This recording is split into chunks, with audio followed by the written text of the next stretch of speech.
Update on Zaria mosque collapse. Flood victims in Gombe receive support. Plus, Lagos government monitors transport fare reduction to ensure compliance. This and more on today's Panorama. I am Deborah Balagbobo.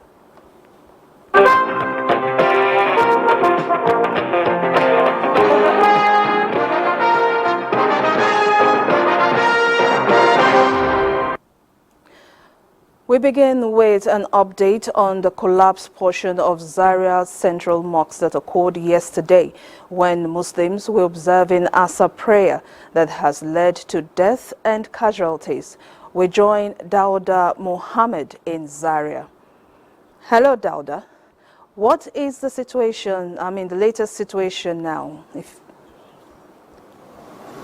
The latest situation is that the Emir has come to check the collapsed mosque, some portion of the mosque that collapsed, and he went around and saw the damage that has been done, and he actually prayed for some of the victims over the incident. And after the inspection of the mosque, he went back and he said that already a consultant has been engaged to come and check and tell them the best line of action to take with regards to the mosque, whether to destroy the whole mosque and build a new one, or to sort of repair the existing structure. As you know, this is a very old mosque. It was built in around 1835 by the grandfather of the late Emir of Zazzau, that is His Royal Highness the late Shehu Idris. And since then it has received a lot of renovations over the years. And because of its cultural and historical value, the old mosque was never destroyed. It was just sort of renovated and upgraded to a very modern structure that you can see now. And after the incident, if my cameraman will pan a little bit to the left here, you will see some debris that has been pulled out from the mosque after the accident. This debris you are seeing here was all from the roof that caved in. Just a portion of the mosque that caved in. It's not as if it's the whole mosque that has been destroyed. It's just a portion. So this debris here was evacuated from the roof that collapsed. It's just the side of the mosque that collapsed. It's not as if the whole mosque is destroyed, so to say. It's just a portion of the roof that caved in. Okay. And, so what are the ongoing efforts so far? In terms of casualty, we still have 10 people that lost their lives in the incident. We have 15 in the hospital with different variety of fractures, and they've been responding to treatment, while others have been discharged from the hospital after receiving treatment. And a lot of dignitaries have been coming in to come and sympathize with the Zazzau Area Med Council. So many of them have come in. I don't really have their list or their number, but we've been seeing them coming and coming to sympathize with the Emir over the unfortunate incident. All right. Yeah, the mosque has a lot of historical and cultural value for the people of Zaria here. Reports have it that it was built over close to almost 300 years now, since it was built in 1835. And the master builder then was a certain Dangwani. He was very popular then in building mosques and palaces for all the royalty at that time. All right, Dauda, if you can just quickly tell us what are the ongoing efforts so far as regards the incident? Yes, like I mentioned earlier on, the victims were evacuated and they are responding to treatment. 15 of them had fractures and they are responding to treatment, while others that had minor injuries have been discharged. As it is now, the mosque has been under lock and key. We were just giving exclusive access to the mosque just for this program here to show the level of damage. And some of the visuals we sent earlier on showed where the roof caved in. In fact, according to reports, a crack was noticed some few days ago, but it was not taken seriously before the incident happened. All right, thank you very much, Dauda. And back here in the studio, the Christian Association of Nigeria extends heartfelt condolences to the Muslim Ummah in Zaria and the entire nation over the tragic loss of lives and injuries as a result of the collapse of the section of the historic Zaria Central Mosque during the early evening prayer session on Friday. A statement signed by the National President Christian Association of Nigeria, Archbishop Daniel Oko, says Khan received the news with shock and offers prayers while condoling with families of those who lost their loved ones in the unfortunate incident. Khan also prays for quick recovery for those who sustained injuries. Federal government has sent a relief package worth millions of naira for onward distribution to victims of the 2022 flood disaster in Gombe State. Zara Umar Adamu reports that the National Emergency Management Agency flagged off the distribution of the food relief package in Malam Sidi Kwame local government area. Life is still difficult for 13,000 victims of last year's flood disasters in Gombe State, which is further aggravated by the present global economic realities. The relief package being distributed by National Emergency Management Agency (NEMA), which include assorted food items, livelihood support tools, and farming inputs, therefore, wouldn't have come at a better time. I have harvested soya beans and beans. In fact, I don't have the herbicide now. I'm planning how to get it, but thank God now I have gotten it easily. I'm very pleased and happy with the relief item I've gotten. While some receive assorted foodstuff and household materials, others receive farming inputs to help them engage in dry season farming and recover from their losses. Already all the beneficiaries have their slips, so we'll ensure that nobody will come in except the person having that slip. That slip will be verified so that we don't get forged slip. The idea is to be able to go out and reach out to all the local governments at the same time. Relevant stakeholders in Gombe State have remained on the alert for possible recurrence of any flood disaster this year. Sarah Omar Adam, NTA News. Lagos State government has commenced monitoring of parks and garages to ensure compliance with the reduction in fares recently introduced by Governor Babajide Sanwo-Olu in July this year. Musa Tolaid, who was on the entourage of the governor's inspection team to some parts of Lagos, has details. Complaints and more concerns on non-compliance with the governor's directive on 25% slash in fares charged by private commercial vehicle operators necessitated this inspection by the Ministry of Transportation. Pen Cinema Motor Parks in Agege is a location where issues of non-compliance with fares reduction is rife. They will pay for only one person, which is 300, then they pay for tickets, and the ticket is once a day. My God don't tell us, may everybody reduce money, but we don't follow what our God tells us. Some commercial bus drivers contend that they can only reduce fares if they are allowed to increase the number of passengers on every trip. They reduce the money of the ticket, they have already reduced some of the money. Yeah? But the thing don't even pay us. It was discovered that the governor's directive on 50% reduction in fares charged by BRT has not taken effect at the Yanopaja BRT park. We are taking it to 250 before, but now it's 175. From Yanopaja to Ikeja. From 250 to 175 there, that should be 30% discount. Officials of Lagos State Ministry of Transportation also engaged leadership. We should cut down the booking and reduce the ticket money and reduce the loading money. That's what we have done. In those places that they have been complying, we still have to enforce it. The directive is that they reduce the fee they pay for tickets daily. It has been reduced by 25% from 800 naira to 600 naira, which the unions should collect from their members, and that should also be reflective on the transport fare charged passengers. The exercise was in line with the directive by the governor to monitor the level of compliance on the reduction of transportation fares as part of palliatives to cushion the effect of the removal of fare subsidy across the metropolis. In Lagos, Musa Toliat, NTA News. Respect for fundamental rights of all citizens of state parties in the African Continental Free Trade Agreement must be strictly observed for the success of the project. Participants at the just concluded African Bar Association conference canvassed this point of view in Pretoria, South Africa. Dele Atumbe of our Judicial Desk reports.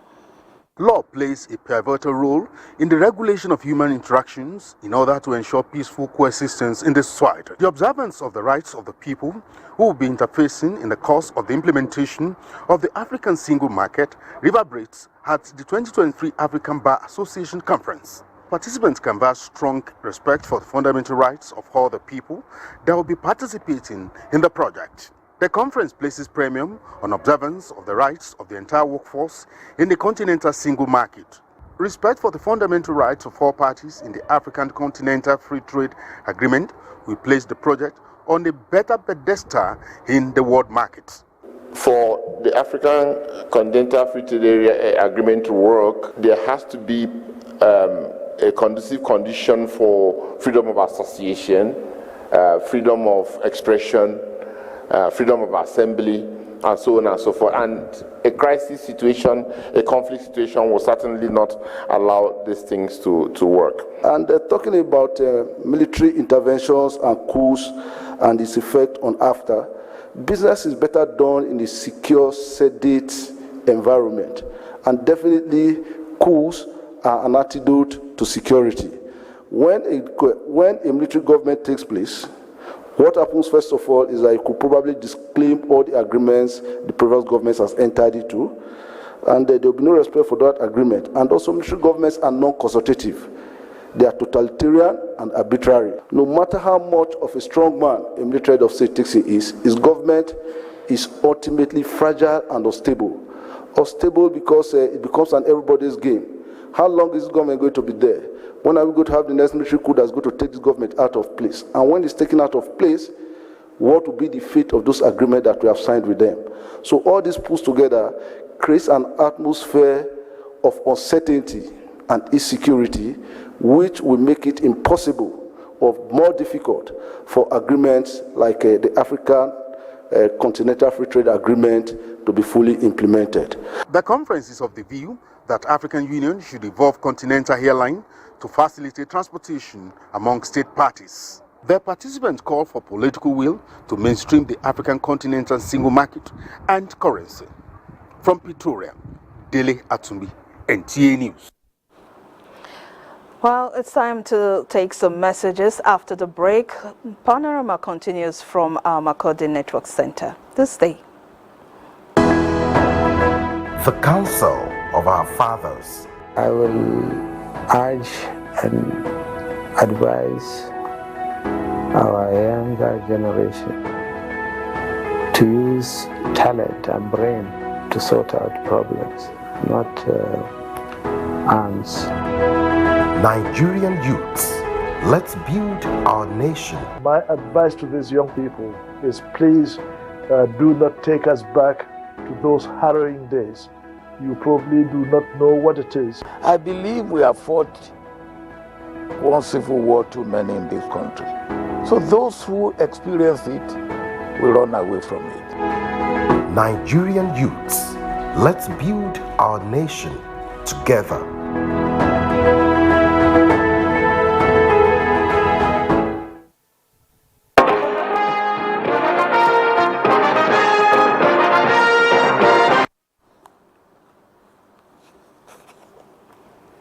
To have you join us in Makurdi.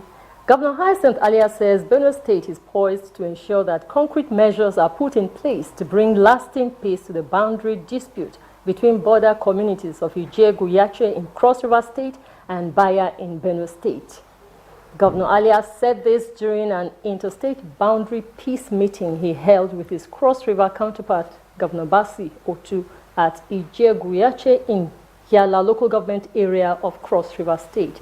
A statement by the Chief Press Secretary to the Deputy Governor, Yo Ikereve, states that the governor, represented by his deputy Sam Ode, wondered why two communities that had enjoyed lasting peace from antiquity would go into intercommunal clash that has degenerated into wanton destruction of life and property, and called for a redress.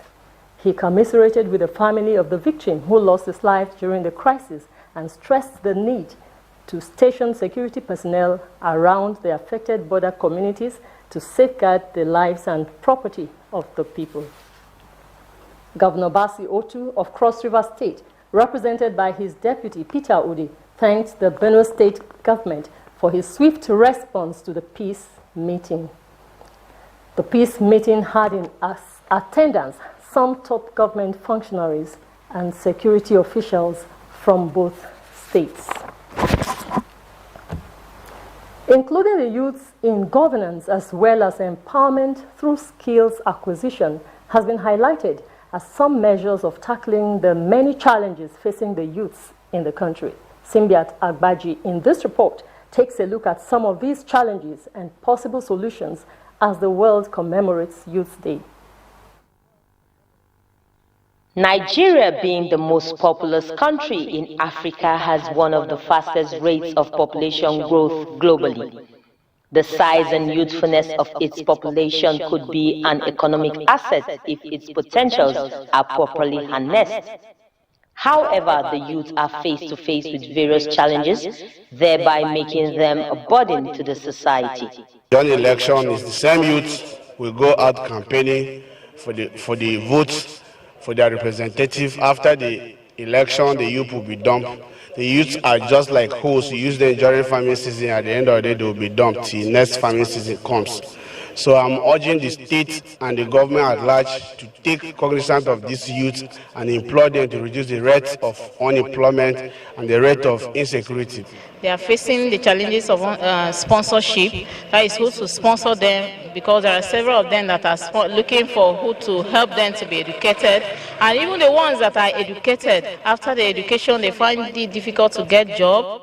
As the world commemorates International Youth Day with the theme, Green Skills for Youth Towards a Sustainable World, some youths opine that adequate attention be given to assist the youth to be self-reliant. When these youths are being engaged, most of the challenges they are facing, they will not face it no longer because they are being employed. Some of them that cannot be employed through the ministries, some of them should be encouraged with entrepreneurship and the rest. Former Speaker Benue Youth Parliament, Peter Shakume, also suggests inclusion of youth in decision-making at all tiers of government as a tool for empowerment. Involve them in leadership processes, especially on matters that concerns them, so that they begin to see this in practice, and then eventually take up these positions and man them. Various youth groups have lined up series of activities to commemorate the day. In Makudi, Simbiat Agbaji, NTA News. To throw more light on this, I am being joined by Rachel Royce. She is the immediate past Speaker, Benue State Parliament. It's good to have you join us on Panorama. Thank you very much for having me today. Okay, now let's begin from the basics. Who is a youth? Oh, well, being a youth is quite tacky in the world today, because you see a 50-year-old man, we say I'm a youth at heart. Yes, we are youth. But in the UN, a youth is described as someone between 15 years to 29 years. But in Nigeria, the national youth policy covers up to 30 years. So in Nigeria, we'll say about 15 to 30 years old. Okay, so I can boldly say that I'm still youth. Are you sure? Oh, are you sure you're youth at heart? Okay, now we say there's a saying that the foundation of every society is education. Education is the bedrock. Do you go with this? Yes, it's not out of line, because if the citizens or indigents are not educated, then nothing can be done. You have doctors, you have people in the academic, you have in any professional field, you need education. In anything, you need training, which is a part of education to know exactly what you're doing. So education means everything to the development of the society. So it is very, very important necessary for us to be educated. Now let's look at the theme of this year's celebration. What message does it bring? The theme of this year's International Youth Day, Green Skills for Youth Towards a Sustainable World. If you look at our world today, it's not the same what we have 30 years ago. You see rivers, water bodies disappearing. You see forests disappearing. A lot of other environmental hazard coming up. You see wind, wildfires, and all of this. But these are things that were not obtainable 30 years ago, 50 years ago. Now, when we talk of green skill, when we talk of green, we're talking of a sustainable world, a sustainable environment where every habitant of this environment has a place. Now, we are diminishing from this. The ozone layer is depleting. We have cases of flood. We have a lot of cases, droughts, and all of this. And so we're seeing how youth could be empowered to make this world more sustainable for every habitant, not just humans, even the animals, the fishes, and everything. Okay, now what are the particular skills we're talking about, the particular green skills we're talking about? When you talk of green, one thing that is it's obvious everybody can see is renewable energy. Now, when you talk of renewable energy, in the Western world, which are more developed than us, you have electric cars and all of these things. But one first thing is the emission from vehicles, from big industries that deplete the ozone layer and give a lot of hazardous gases and everything to the environment, and we'll inhale this, and in turn this affect our health and also affect the people and the things around us.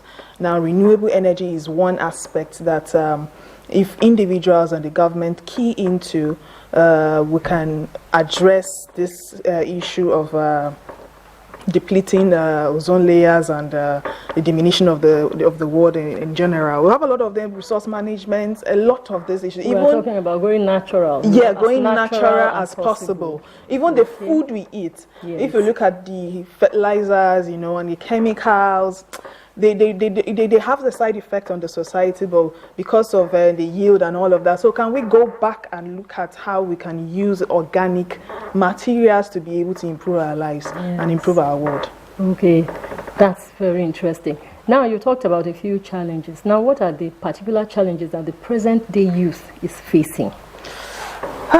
As youth, we have a lot of challenges, not just about the green world. It's a whole lot. Well, as a youth, first of all, we suffer from what it's called ageism. When you say ageism, yes. When you say ageism is when you use someone's age to maybe disqualify the person, and this person is too young to do this, or this person is too old for this, and not too young to run. That's one of our slogans. Okay. So ageism is where a youth or any other person, because of your age, you feel like, oh, you can't do this. You're too young to do this. No, this is not something for young, small children, and all of that. So we are not seen as capable enough to handle situations, and we're not given such opportunities to do that. Knowing that we the youth, we tend to go into research more, know what is obtainable in the now world.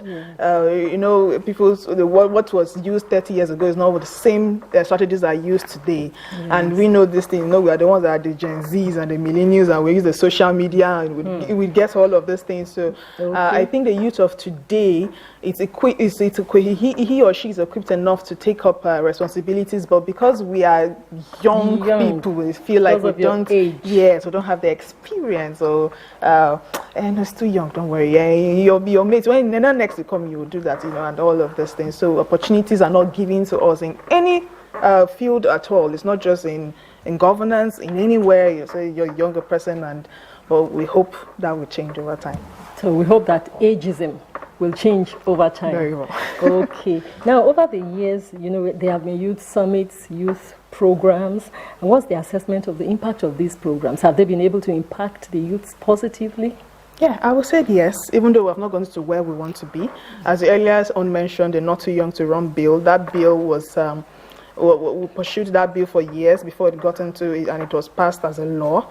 And today we have young people in the National Assembly, young people in the State House of Assemblies. And I'm so happy today I'm here to talk about this, and today we have Dr. Betta Edu, who is just a 36-year-old doctor, female medical doctor. I'm so happy about that, who is nominated as a minister in Nigeria. In Nigeria. 36-year-old lady. So it's a big win. It's a big win for we the youth. So that means, what would you have to say, concerning the present administration? Yeah, from the national committee, it's overwhelming because I'm seeing a lot of youth inclusion in His Excellency Tinubu's administration. We have Ebete Edu, who is a ministerial nominee. Then we have on the presidential committee of fiscal policy and tax reforms, 400 level students, female students, was inaugurated to be on that committee. And I saw it, I was so happy. It was also my social media handles to include that young lady there. Knowing what she will learn, her network, given in the next 3-4 years, she would be a star wherever she is. So it goes to say it's a big plus. It's a big plus for us, a big win for us. Okay, and then down to even the state, even the commissioners list was out, and then we'll have the youngest, who is Tiza Imojime, and I'm happy about that, and I hope that more youth will be included in this government. All right, thank you so much. I can feel the happiness. Of course. Okay, thank you. We've been talking with the immediate past Speaker of Benue State Youth Parliament, and she has been giving us her thoughts on the inclusion of youth in programs by the present administration. And that does it on Panorama today. Thank you very much for staying with us, and have a pleasant day.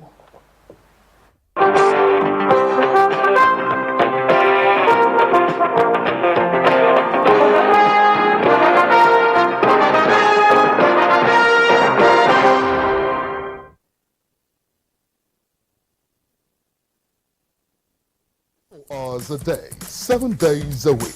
You can watch NTA International live on your